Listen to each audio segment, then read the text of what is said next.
Lord be with you. It's good to be here. I've had the opportunity to preach on a Saturday night, but not a Sunday morning since a few years ago. It's good to be here.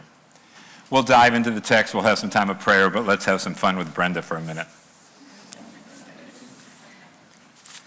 Sitting with Brenda this day is her sister and brother-in-law, Kristen and Dave from Iowa. Welcome.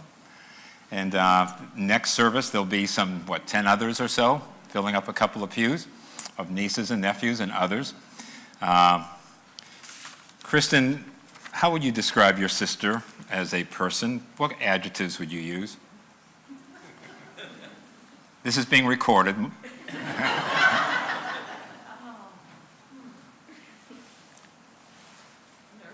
Nervous? Would you consider her hilarious? Yes. Good, because I reached out to a lot of the alumni, and then we had 5th, 6th, 7th, 8th graders also talking about memories of one Miss Svett. But I asked the alumni, who are now many years old. One of them celebrated Miss Svett's 30th birthday with her. That's a few decades ago. But I asked them two questions. One, what is one of your favorite memories of being in Miss Svett's classroom or of Miss Svett?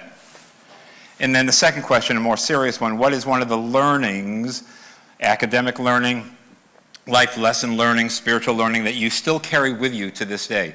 I'll share more of these at the reception in the gym, but just a couple to tease. Many of them said they remember Miss Svett's favorite phrase, hot tuna.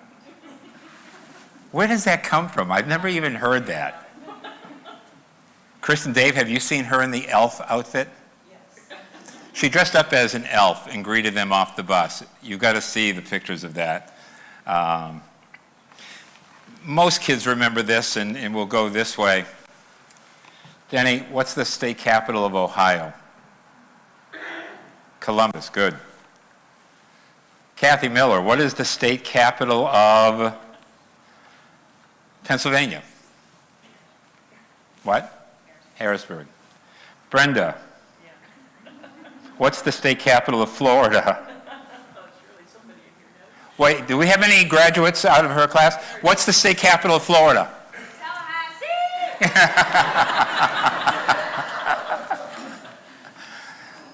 That's how she taught them to remember Tallahassee.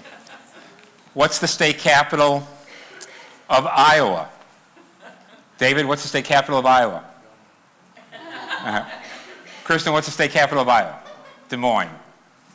How do you not say the state capital of Iowa in front of Miss Svett? Yes. Yes. Des Moines, yes.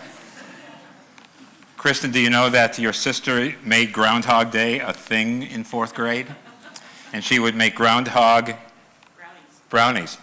And there were chunks of groundhogs in the brownies. What? Chocolate chunks. Well, no, the kid said it was chunks of the groundhog.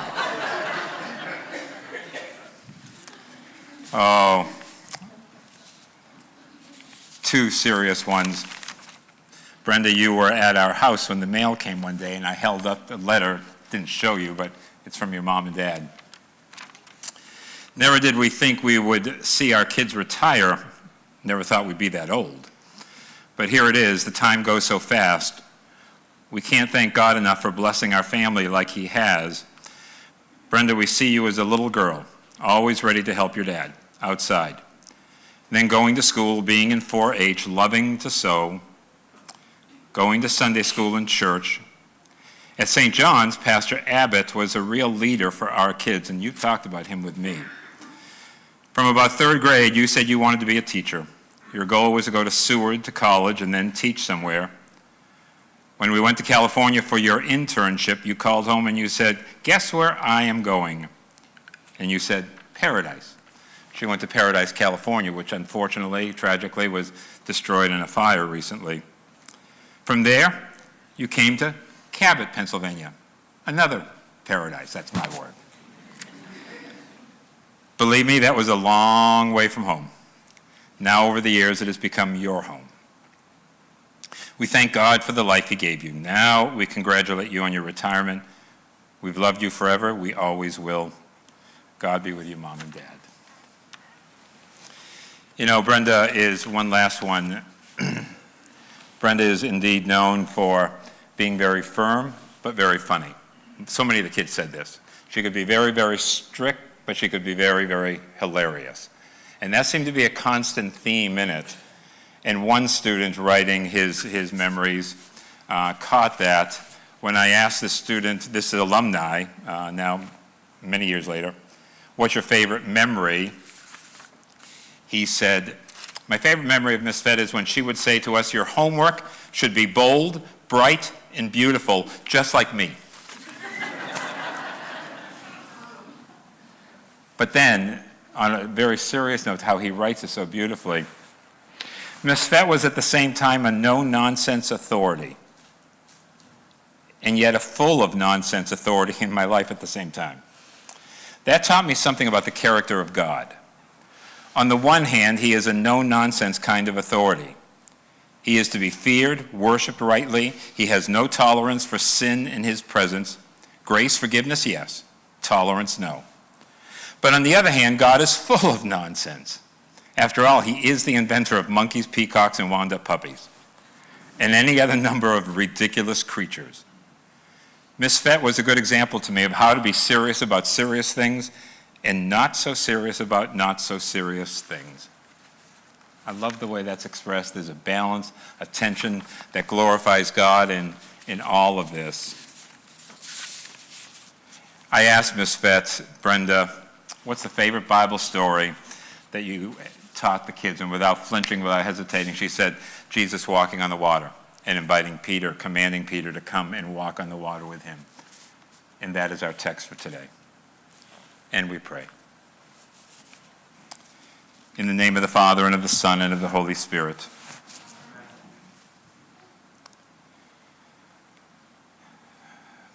Jesus, would you pass by again, please? Would you pass by again this morning and show us your majesty, your power? Show us and reveal to us the Father, for to see you is to see him. Pass by us as you did the disciples in the Word. Let our trust, our faith be in the Word and in the sacrament and in one another. Just pass by us. That in the midst of the storms we live in and walk in, we would have courage and take heart in you. Now may the words of my mouth, the meditation of our hearts and minds be acceptable in thy sight, O Lord, our rock and redeemer. Amen. If you've got the outline, we're going to dig deep into this, so let's go. In Matthew 14, it's been a pretty tough day for Jesus, one of the toughest. He has just heard word that John the Baptist has been beheaded. And this hits him hard. He goes off to be by himself in the same chapter, and this is when a crowd of 5,000 follow, and Jesus turns around and feeds them. And it's more than likely, of course, more than 5,000 people. Near the end of that time, he has to be exhausted, same day, and it says that Jesus dismisses the crowd. And we get to the text before us. Take a look. I'll fill in that first blank in a minute. But Matthew 14, immediately he made the disciples get into the boat and go before him to the other side while he dismissed the crowds. This is language not normally associated with Jesus. He made them. One translation says he forced them. Another translation says he compelled them. And that's the word I am drawn to, compelled, and for the fill in the blank. Jesus compels us into the storm. And even with a crowd, it says he dismisses them. You don't hear this language often of Jesus. It's puzzling to me, and it just causes me to wonder what's going on within him emotionally, physically, mentally at that point. And why does he force them into the boat, these disciples? We'll come back to that. After he had dismissed the crowd, he went up on the mountain by himself to pray. In Mark's account, not Matthew's here, but in Mark's account, when he talks about Jesus going off to pray, it's curious to me that in Mark's gospel, only 3 times, not 4, only 3 times did Jesus in Mark's gospel go off in solitude to pray. At the beginning of his ministry, here, right after the feeding of the 5,000, and then in Gethsemane. Those are the only 3 times. And all 3 times what they have in common is that Jesus, almost in a GPS kind of world, he has to recenter himself. He's got to be focused again on his mission because he's tempted to get off track. Because these people who he fed, the 5,000, they want to make him a political king. They want to make him king over all of Israel, and then, of course, over Rome and others. And Jesus wants none of that. So he goes off to spend time with the Father. Back to the text. He goes off up on the mountain by himself to pray. And when evening came, please note, evening is just starting. Remember that when we get to the fourth watch, okay? Fourth watch is between about 4 and 6 in the morning, about the time, Dave, you're getting up in the morning to do your work, right? But we'll come back. When evening came, he was there alone, but the boat by this time was a long way from land. Galilee is about 7 miles wide, okay? Galilee is like the lake, like Lake Erie. It's very shallow, and so when wind comes, it is prone to mighty fierce storms, and at nighttime especially.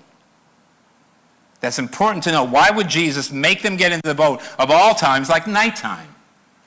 Unless he intentionally was forcing them, compelling them into the storm.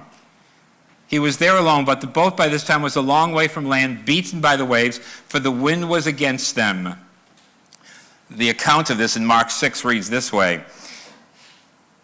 While he was on the mountain alone, he saw them straining against the oars. When's the last time you found yourself straining against the oars? I love that vocabulary. It says volumes to me. Where in your life are you straining against the oars? And how is it that Jesus, in the Mark account, sees them straining against the oars if they're even 2 miles out on the lake at nighttime? How much can you see at 2 miles at nighttime? It's just one of the ponderings. He saw them straining at the oars. Why has Jesus made them go into this? And why is he alone and not with them? But he is with them. He is, as he's with you and me. He sees them. And as he's praying, we have to believe he's praying for them. And is this not what Jesus does with us? His eyes are on us. In a moment when the benediction is pronounced upon you, it will be reassurance that his eyes are upon you. He sees you. I read it and meditated recently on Psalm 1, beautiful psalm, and at the end it says, he knows the way of the righteous. Steve, Betty, he knows your way. He knows your way tomorrow before you're even there. His eyes are on you. And he prays for you. We know this. He intercedes for you at the throne. So they're not alone. But what we see here is a picture of discipleship, dear ones. He's trying to mature these disciples as you are trying to mature your own discipleship. And sometimes that means we have to be compelled by Jesus to go into difficult, trying situations. And we might wonder why he's absent, but he's not. He sees us. He's praying for us. But he's up to something bigger. And that gets to the next point. Take a look. Jesus comes to us saying, take courage, it is. We'll come back to that blank. Let me just tease you with it for a minute. Look at Matthew 14. And in the fourth watch of the night, between 3 and 6, so he starts praying at what, 9, 10 at night? He sees that they're struggling, and he keeps on praying for 5 more hours. He sees, he prays, but he waits. Why? Corrie ten Boom once said, you never know Jesus is all you need until Jesus is all you have. And could it be that he is allowing the disciples to get to a point when they realize all they have is Jesus? Because the Mark account has something curious about this. It says they did not believe in the loaves because their hearts were hardened. I've never heard that of the disciples, that their hearts were hardened. And in the original language, it means calloused. Had they become so familiar with Jesus that their hearts had become calloused, like feeding the 5,000 was no big deal? I don't know. But Jesus was about to change all that. Their hearts could not remain hardened with what's about to happen. In the fourth watch of the night, he came to them walking on the sea. But when the disciples saw him walking on the sea, they were terrified, and they said, it's a ghost, or in the original language, it's a phantom. There's no thought of this being Jesus. They're afraid. They're in the midst of a storm. Dear ones, this is why we celebrate Brenda's ministry, but not just her ministry. We celebrate the ministry of St. Luke and of having a Christian school where we can present Jesus every day because our students and our families are in this storm. They live on an unpredictable sea, facing eventual storms. And Brenda, you were privileged for 41 years to come by their side with a word to give them courage. And they cried out in fear, but immediately Jesus spoke to them and said, "Take heart, it is I, do not be afraid." But where it says, "it is I," in the original language it reads this way, "Take heart, it is I am." The original name, the sacred name for God, I am who I am. He's not just saying, "Hey guys, it's me." He's saying, it's I am. I am God. I am the Son of God himself. Take heart, have courage. One of the things said about Brenda by one of your colleagues, Judy back here, is she was so blessed when you had her children and herself. Let's date ourselves. And you would constantly say to the kids and to her, "You can do this. You can do this. Let's go for it." Those are Brenda phrases. But don't you recognize that when a brother or sister in faith come by your side and say to you, "You can do this. Let's go for it." That this is Jesus himself in you, encouraging one another in the same way he was with the disciples. Take heart, have courage. I am. I am who I am. What is there to be afraid of here? That's why we come here on a morning, to not only worship, but to encourage one another in the faith. To take the time to say, let's do it, let's go for it, you can do this. Back to the text. And Peter answered him, "Lord, if it's you, command me to come to you on the water." And he said, "Come." So Peter got out of the boat, he walked on the water, and he came to Jesus. But when he saw the wind, he was afraid, and beginning to sink, he cried out, "Lord, save me." Jesus immediately reaches out his hand, and he takes hold of him, saying, "O you of little faith, why did you doubt?" The word doubt has a meaning of double-minded. Why do you have two minds? Two focus points. "O you of little faith." Let me ask you out loud for a minute. What's faith? What does it mean to have faith? Anybody? Believe in what you can't see. Believe in what you can't see. You're partially right. I've been waiting years to tell you that. I didn't go to Brenda's class. It is believing in what you can't see, but it's also believing in what you can see or what you can hear. "Lord, if it's you, tell me it's you and I'll come to you." That's not what he says. "Yeah, it's me, Peter, come on." He says, "Lord, if it's you," what's he say? "Command me, say the word, and I'll come." And Peter's faith at that point is not just in Jesus, it's in what? The word of Jesus. You must understand that when you go to the Reformation and Luther and all the reformers, and we talk about justified by grace through faith, that's all there. But really at the core of the Reformation was the infallibility, the inerrancy, the absolute truth of the word, that you could count on it, you could believe in it. Everything rose and fell on that. To have faith means that we have faith not only that Jesus died for you and rose for you, but to have faith is to believe that what he says is true.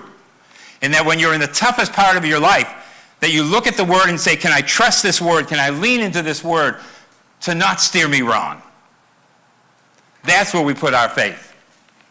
That when life narrows down, in that narrow place stands Jesus and his word that doesn't change, that does not come back to him void. And so Jesus compels us into the storm, and he comes to us and he says, take heart, it is I am. But then take a look, Mark 6. And when evening came, the boat was out on the sea, and he was alone on the land, and he saw that they were making headway painfully, for the wind was against them. And about the fourth watch of the night, he came to them walking on the sea, and he meant to pass by them. What? I've heard pastors say that what this means is that Jesus was out with a cup of coffee. I don't know if they said a cup of coffee after supper. But he's going by the boat and he says, hey guys, and he's just going to walk by, just tease him. God likes nonsense, but that's more than the kind of nonsense he plays. Would he do that in the middle of a storm? I don't see that. He intended to pass by them. This is a glorious moment. Something profoundly glorious is about to happen. Something deeply spiritual, eternally significant is going to happen, because Jesus, the word of the gospel writer here, is using a phrase that is rooted in the Old Testament. Take a look. Exodus 33. Read it with me, please. 21 and 22, ready? And the Lord said, behold, there is a place by me where you shall stand on the rock, and while my glory passes by, I will put you in a cleft of the rock, and I will cover you with my hand until I have passed by. See, this is Epiphany talk. I'm going to pass by, and when I pass by, you're going to see who I am. But it is so glorious, you can't stand to see me in the face, and so I'll cover your eyes from that, and you'll only get to see my back end.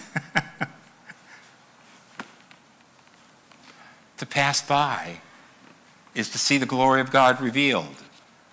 There's another account of this a little later. Take a look on the back of the outline, Exodus 34. I'll read it. The Lord passed before him, proclaiming, the Lord, a God. And look at these attributes, these characteristics. Merciful and gracious and slow to anger and abounding in steadfast love and faithfulness, keeping steadfast love for thousands, forgiving iniquity, transgression, and sin. This is the glory of God. The glory of God is the glory of who he is, toward you, toward me. And then do you remember Elijah hiding in the cave? What are you doing here, Elijah? Take a look. And he said to him, go and stand on the mountain before the Lord. And behold, the Lord passed by. And a great and strong wind tore the mountain and broke it in pieces, the rocks before the Lord. But the Lord wasn't in the wind. And after the wind, there was an earthquake, but the Lord wasn't in the earthquake. And then there was a gentle, small voice. Elijah, what are you doing here? Elijah is despondent. He is desperate. He is depressed. He thinks he's the only one left. He expected God to overcome Ahab and Jezebel with earthquakes and fires and whatever, and it didn't happen. And God passes by, first in the earthquake, then in the wind, then in the fire, but God's not in any of that. You know where he was? In a voice. It's interesting to me in this Elijah account, and we don't have a lot of time to go into this unless you give me another half hour. Can I have that? God first appears to Elijah before he gets to the cave as an angel, giving him food. Then he appears to Elijah as the angel of the Lord, which I believe is reference to being Jesus at that moment. Then he appears to him as the Word, and finally as the voice. I know my sheep know me, and they know my voice. And where do you see or hear the voice? In the Word. Brenda, for every class you taught, for every time you prayed with a child, and this goes for any of us, but in that fourth grade classroom, it was a moment when Jesus was passing by to reveal himself, to reveal the Father from that end. What does Jesus deserve for all of this? The third one, he deserves what else? Our worship, our praise. Dear ones, sometimes when we are in the storm on an unpredictable sea in our life, what we need is not an explanation, we need a revelation. Remember that the next time you just want to cry out and say, why? And maybe instead cry out, who? Who are you? And let him pass by and reveal himself as the Lord of the storm, as the great I am, the one who sees you, the one who prays for you, and says to you, take courage, take heart, go for it, because I am. They got into the boat, the wind ceased, and those in the boat worshipped him, saying, truly you are the Son of God. These men whose hearts had been hardened with the feeding of the 5,000 now are worshiping him. This was the point of walking on the sea. Job 9, just a couple of references from the Old Testament to show you how it's a precursor to this. I love this about the Word. You don't pay anything extra for this point right here. These are just freebies that I'll throw out to you. Job 9, who alone stretched out the heavens and trampled the waves of the sea? Were he to pass by me, I would not see him. Were he to move past me, I could not perceive him. This is Job talking. How could I ever perceive God? How could I ever know him? If he passed by me on the seas, I wouldn't recognize him. God says, just wait. Just wait, because that very thing will happen and you will see me and you will recognize me. Because what does Jesus say in John 14:6? I am the way, the truth, and the life. Nobody comes to the Father but by me. But then what's verse 7 say? We all know that one, right? No. We do, though. If you really know me, you know my Father as well. From now on, you do know me because you see me, and to see me, you see him. What Job couldn't see, we see now with the great I am walking on the top of the waves. Job 38. Have you entered into the springs of the sea, or have you walked into the recesses of the deep? This is God questioning Job. And of course, Job puts his hand over his mouth and he said, no. And I think at that moment, God whispers, it's coming soon. And then finally, Psalm 77. Read it with me. And I really think there's many things at stake here, but I think it's also a picture of a storm, another storm that Jesus would walk through. Take a look. Read it with me.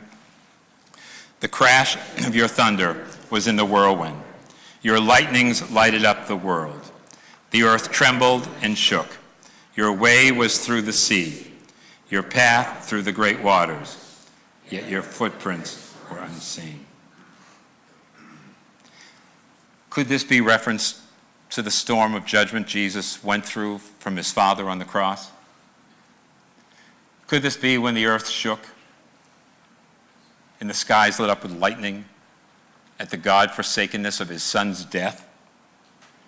This Christ, this I am, has gone through this worst storm imaginable, and he says to you and me this day, in all of our storms, take heart, have courage. It is I am. Dear ones, he intended to pass by them.